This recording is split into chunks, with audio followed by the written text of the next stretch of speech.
न जाना है? सुशासन, चलो निर्वस्त्र कर दो इस दासी को।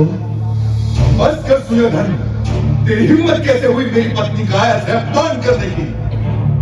सुशासन, दूर हट जा। यदि तूने द्रौपदी को छुआ भी तो मैं तुझे जीवित नहीं छोड़ूंगा। धर्मराज, आप ही बताइए ना, युद्ध में हारी हुई स्त्री पर किसका अधिकार होता है? जीतने वाले का या उसे हार जाने वाले का? अपनी आंखों के सामने इतना अधर्म तो न होने दीजिए धर्मराज। मौनम सहमति लक्षण। पुत्र सुशासन, निवस्त्र कर दो इस दंभी दासी को।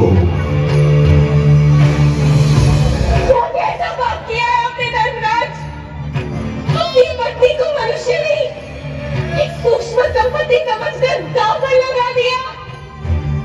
रोको इन्हें अर्जुन। पितामह भीष्म, आप तो हमारे कुल के सबसे बड़े हैं, रोको ना ये पाप।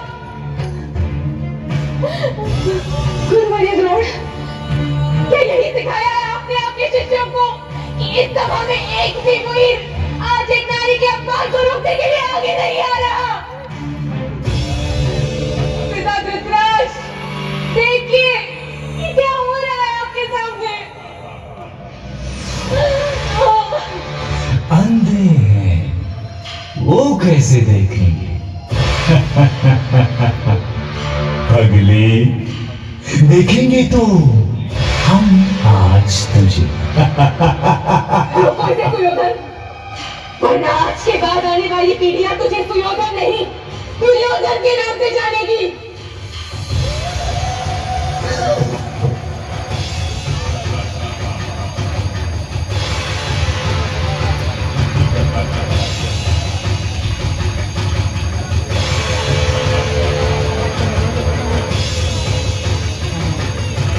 हे सखा, हे कृष्ण, हे कन्हैया, कोई बचा सकता है लाज अपनी इस सखी की।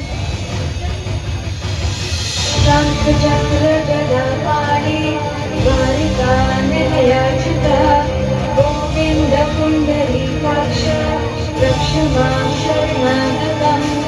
हा कृष्ण द्वारिकावासिन् वासी यादवनन्दना इमामवस्थां सप्राप्तम् अनाथां किमुपेक्ष्यसे।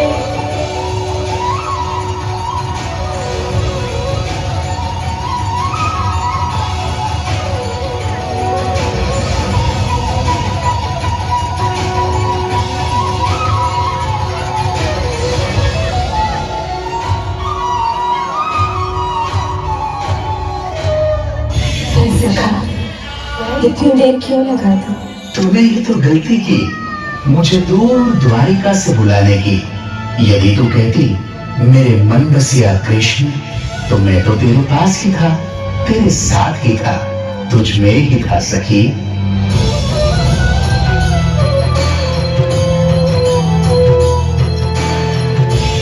कृष्ण ने उस दिन अपनी सखी कृष्णा की लाश तो बचा ली, किंतु इस घोर पाप, इस जघन्य अपराध, संपूर्ण स्त्री जाति के इस अनादर के बाद संसार को प्रलयंकारी युद्ध से बचाना अब केशव के लिए भी संभव नहीं था।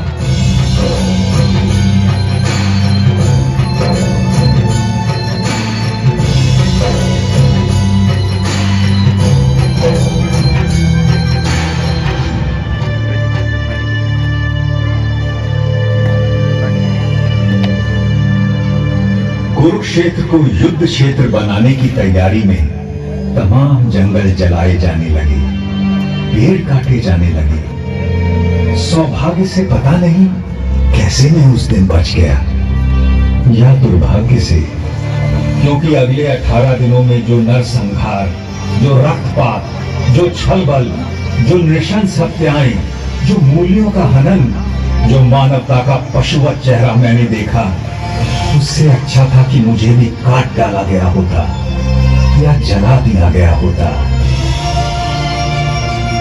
किंतु सबसे विस्मयकारी, विलक्षण और विचित्र था युद्ध का पहला दिन कौरवों पांडवों की 18 अक्षौहिणी सुसज्जित सेनाएं यहीं सामने के मैदान में एकत्र होने लगी।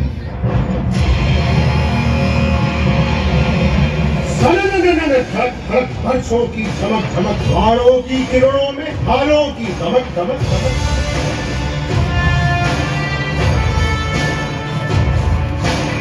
अश्वों की खड़क खड़क खड़क खड़क खड़क खड़क, शतध्वज की लहक लहक लहक लहक लहक, मृत्यु आलिंगन को वीरों की झलक झलक, सेना की तड़क भड़क, ललकारे चहक चहक, दूरे हो गर्व से जो जीत दिखे झलक झलक झलक झलक, ध्वज सेना धमक धमक धमक धमक धमक,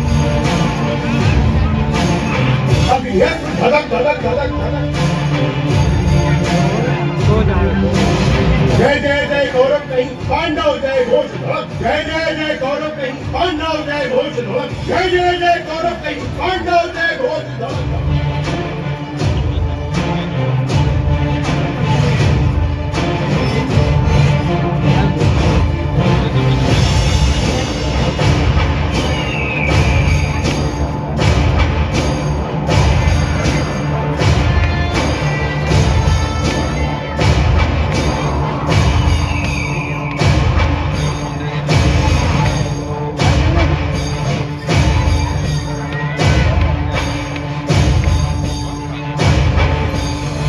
इधर कुरुक्षेत्र में युद्धोन्मुख सेनाएं एकत्र हो चुकी थीं और उधर दूर हस्तिनापुर के राजप्रासाद में बैठे अंधे राजा धृतराष्ट्र सब कुछ देखने को व्याकुल थे।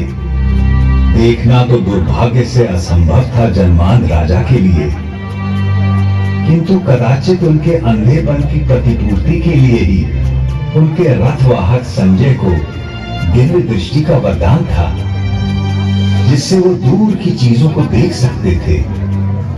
व्यथित धृतराष्ट्र ने संजय से पूछा, धर्म क्षेत्र कुरुक्षेत्र में जब मेरे और पांडु के बेटे युद्ध के लिए एकत्र हो गए हैं, तो संजय उन्होंने क्या किया है?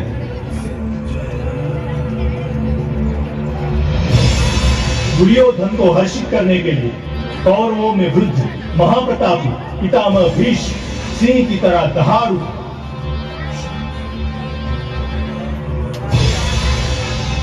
और उन्होंने युद्ध का शंख फूंक दिया है।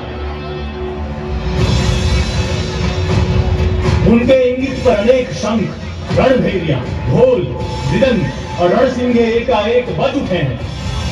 दूसरी ओर श्वेत अश्व वाले बड़े रथ में आरूढ़ धनुर्धर अर्जुन और उनके सारथी माधव कृष्ण बैठे हैं। उन दोनों ने भी अपने अपने दिव्य शंख पांचजन्य और देवदत्त बजा दिए। उधर भीम ने अपना पौंड्र शंख बजाया तो युधिष्ठिर ने अनंत विजय में फूंक मार दी। पांडवों की ओर से और भी अनगिनत शंख बज उठे हैं स्वामी, और उनके विस्फोटक कोलाहल से आकाश धरती कंपित हो उठी और आपके पुत्रों के साथियों और समर्थकों के हृदय भी कांप गए हैं महाराज। जब पांडु पुत्र अर्जुन ने देखा कि अस्त्र शस्त्र चलने ही वाले हैं, तो उसने भी अपना धनुष गांडीव उठा लिया। किंतु तभी एक विचित्र बात हुई।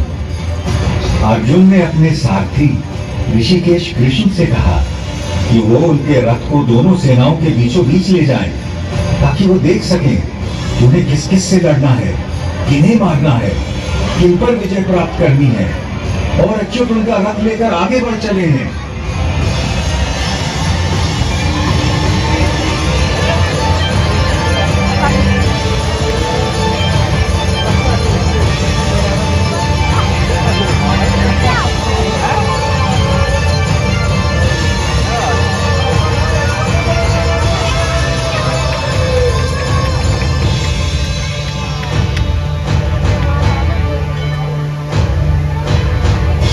अर्जुन ने देखा कि सामने भीष्म और द्रोण थे।